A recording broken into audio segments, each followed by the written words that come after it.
कार्मिकों एवं पेंशनों की आउटडोर चिकित्सा सुविधा वेब की सालाना सीमा को 20,000 से बढ़ाकर 30,000 रुपये किया गया है तथा इन उपक्रमों के कार्ड धारक पेंशनों की मृत्यु के उपरांत उनके पात्र आश्रितों को आरजीएचएस के अंतर्गत चिकित्सा सुविधा उपलब्ध कराई जा रही है।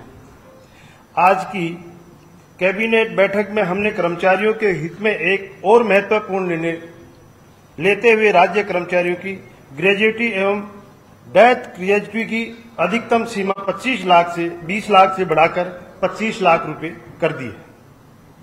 इस तरह कार्मिक की सेवा में रहते हुए मृत्यु होने पर अब उसे केंद्रीय कार्मिकों की तरह 10 वर्षों तक बढ़ी हुई दर से पारिवारिक पेंशन का लाभ मिल सकेगा।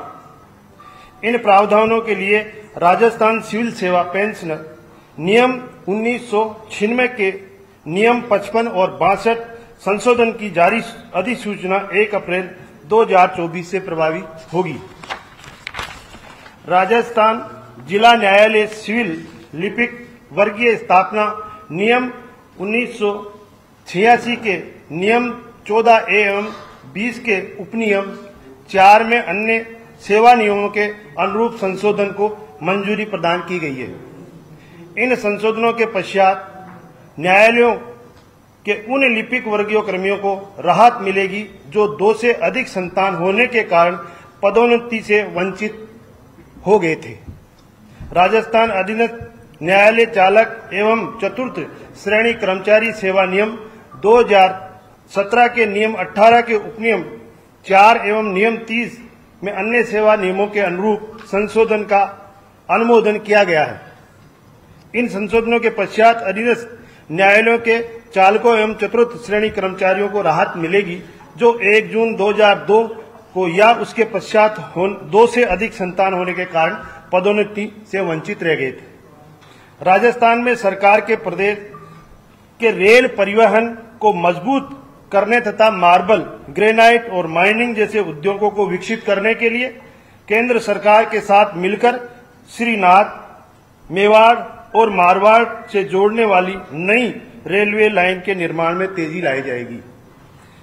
इसके लिए आज कैबिनेट में महत्वपूर्ण फैसला लेते हुए राजसमंद के उपखंड राजसमंद, देवगढ़, नाथद्वारा एवं आमेट की कुल रकबा 42.15 क्षेत्र हेक्टेयर भूमि नाथद्वारा, देवगढ़, मदारिया, आमान परिवर्तन परियोजना हेतु रेलवे मंत्रालय को आवंटित की गई है। कांग्रेस ने यहां भी राजनीति की और कांग्रेस के नेताओं ने इस कार्य के लिए पिछली सरकार के दौरान जमीन आवंटन नहीं होने दी थी। इसलिए आज ये महत्वपूर्ण फैसले लिए गए। मैं निवेदन करूंगा आपसे कि आप आगे की। मित्रों, बहुत बहुत नमस्कार। हमारे उप मुख्यमंत्री डॉक्टर प्रेम सिंह जी बैरवा ने कर्मचारी कल्याण के संबंध में वर्तमान यशस्वी मुख्यमंत्री बननेलाल जी के नेतृत्व में जो भाजपा सरकार का कार्यकाल प्रारंभ हुआ है तब से लगाकर अनेक फैसले हमारे कर्मचारियों के हित में वर्तमान सरकार ने किए। उसके संबंध में ही डॉक्टर प्रेम सिंह जी ने आपके सामने 3 फैसले की जानकारी दी है।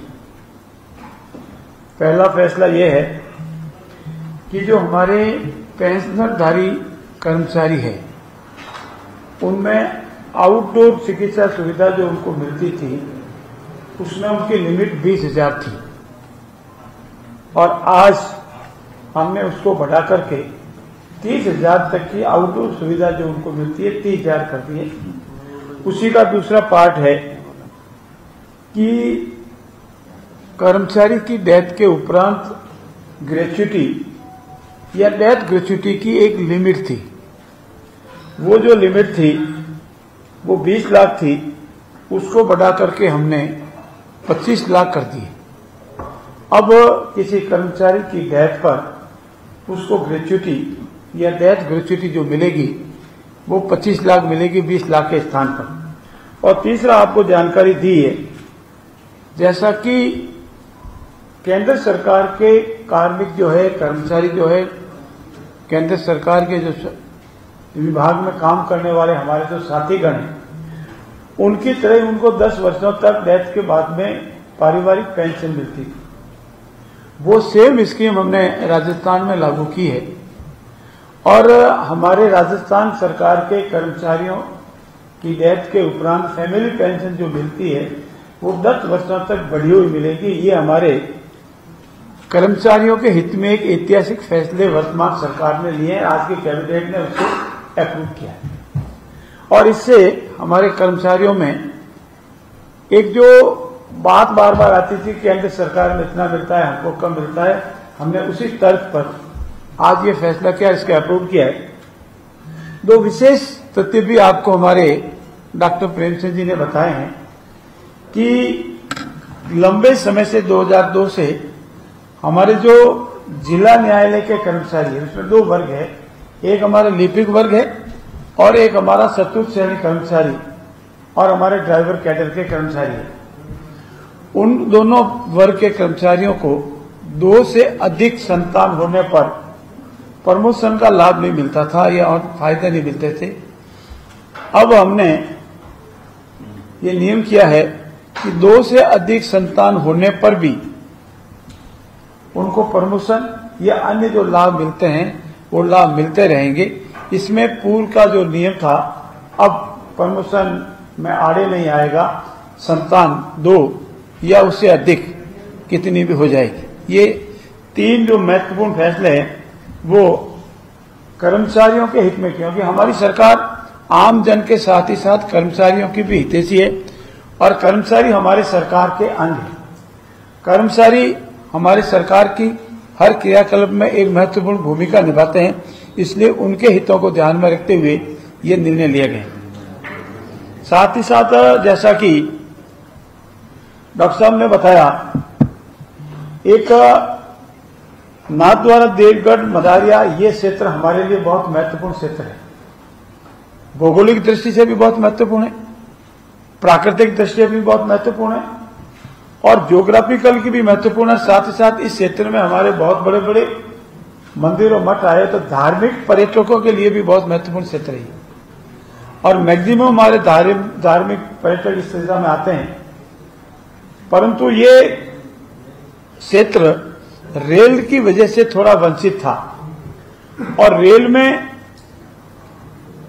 सुविधाएं मिले, परिवहन बढ़े, धार्मिक पर्यटन अधिक से अधिक आवे, माल परिवहन भी अधिक से अधिक हो, इसीलिए इस क्षेत्र में उद्योगों का भी बढ़ावा हो।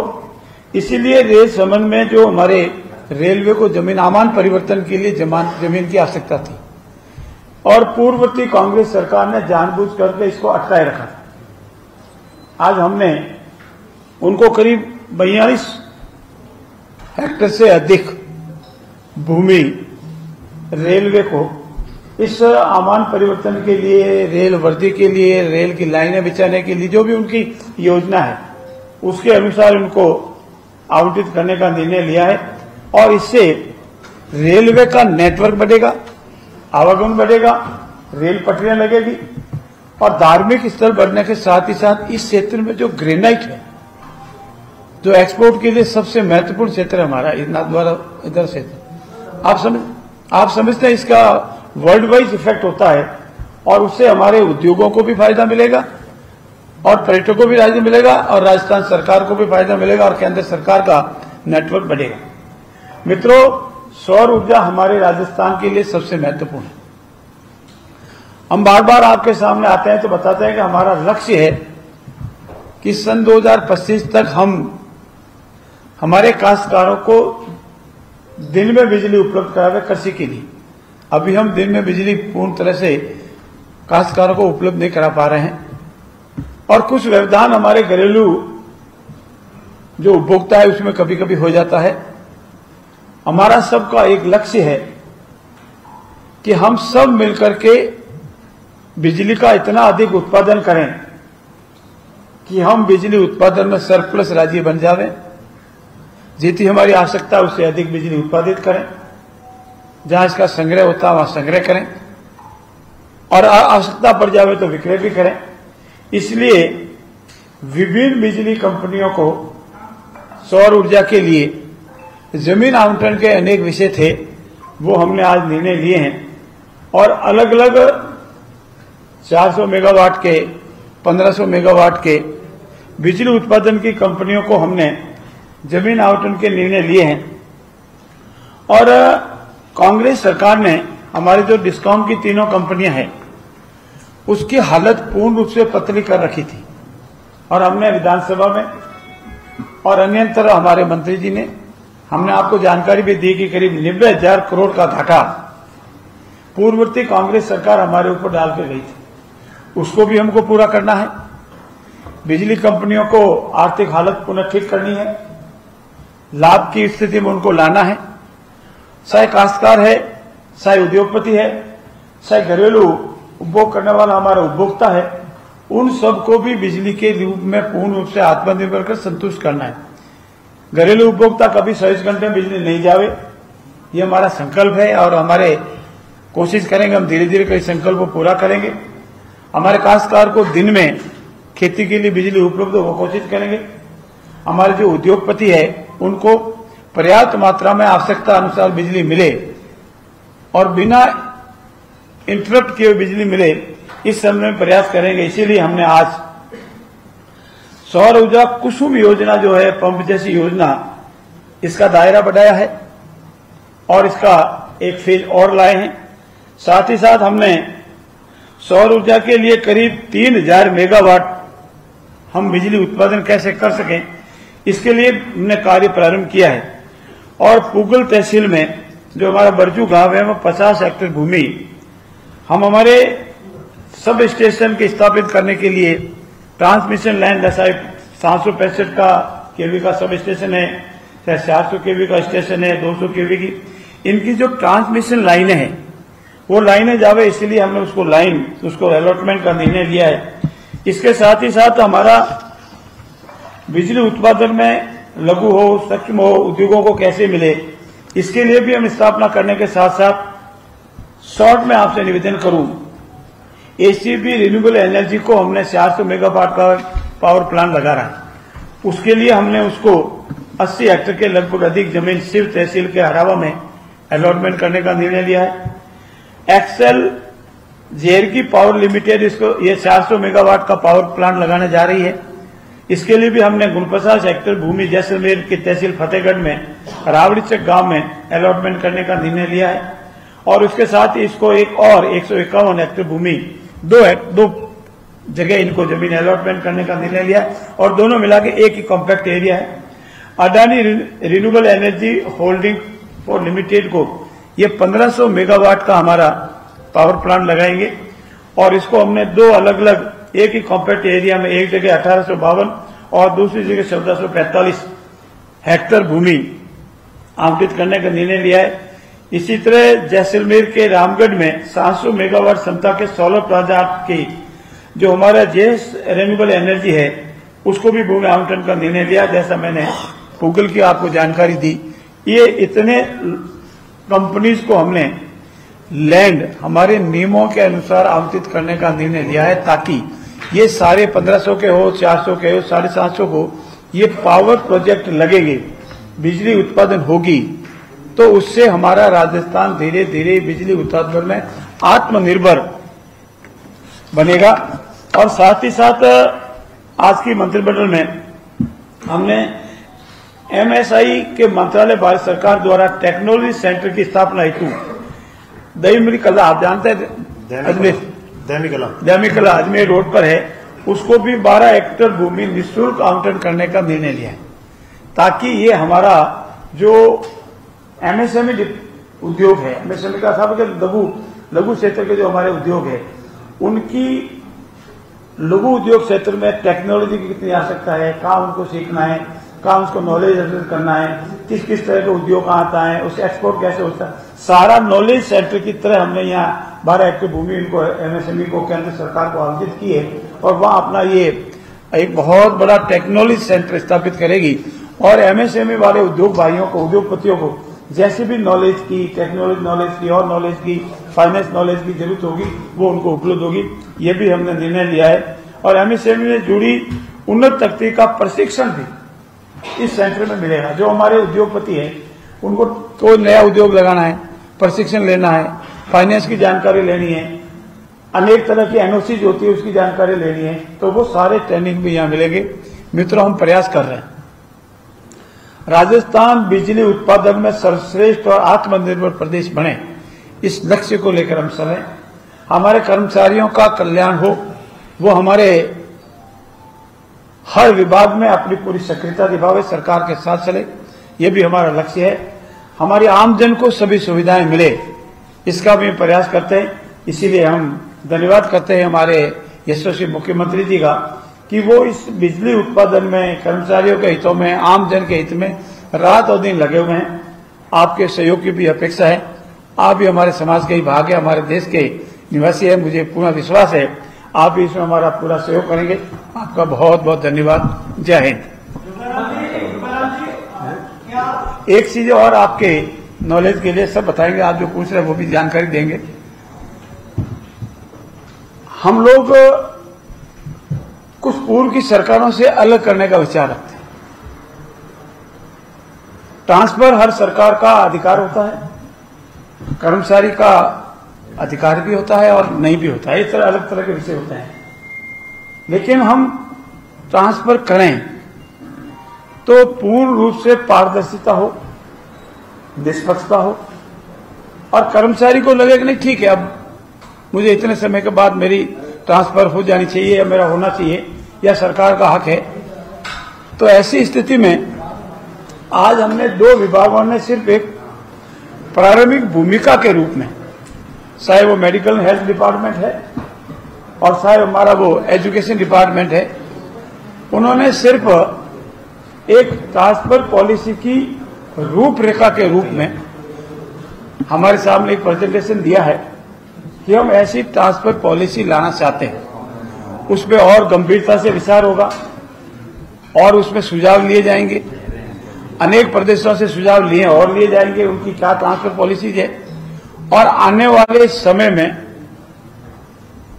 अनेक विषयों पर विचार करने के उपरांत अनेक तरह की परिस्थितियों और उनके गुण अवगुणों पर विचार करने के उपरांत ट्रांसफर पर और ट्रांसफर पॉलिसी पर लाने पर विचार किया जाएगा। पर आज प्रारंभिक तौर पर इसकी प्रेजेंटेशन हुआ है, उसको हमने देखा है। धन्यवाद।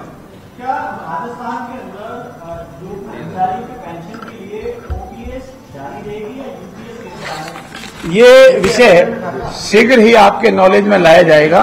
इस पर बहुत गंभीरता से विचार हो रहा है और ज्यों ही विचार फाइनल होगा आपको बता दिया जाएगा। इस विषय पर जितनी भी विचार हो रहा है वो ज्यों ही विचार अंतिम होगा आपके सामने लाया जाएगा।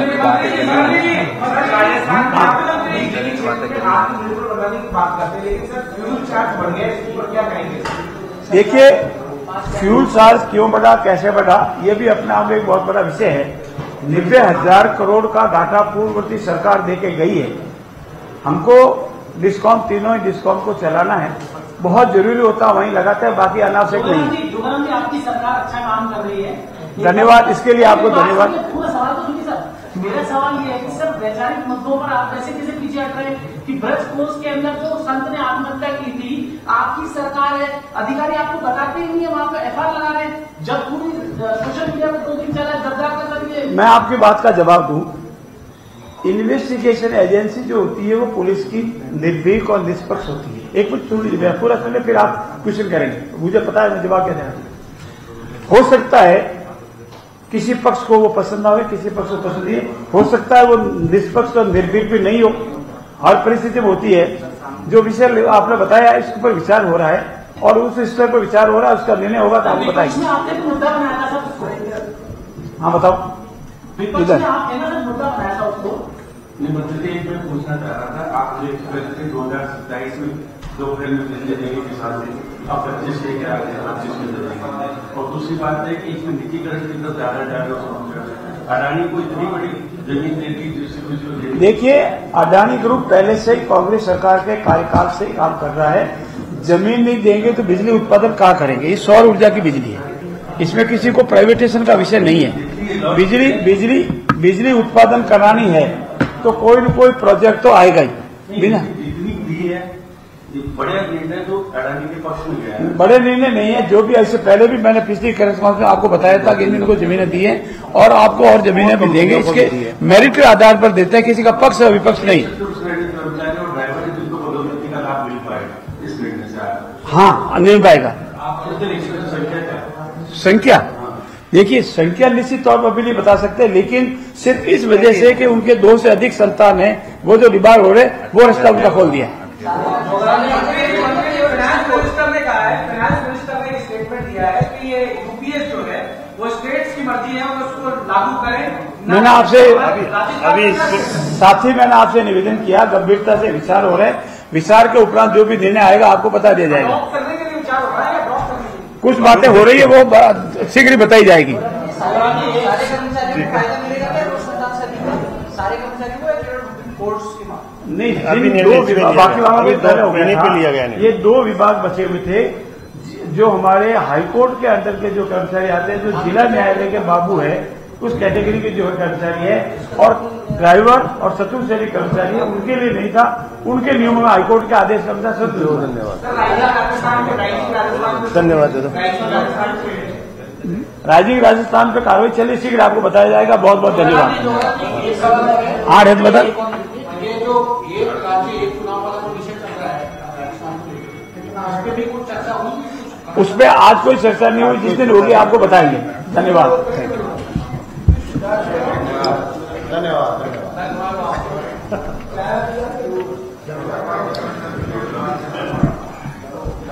Thank you. आपको चाय पिलाते नहीं?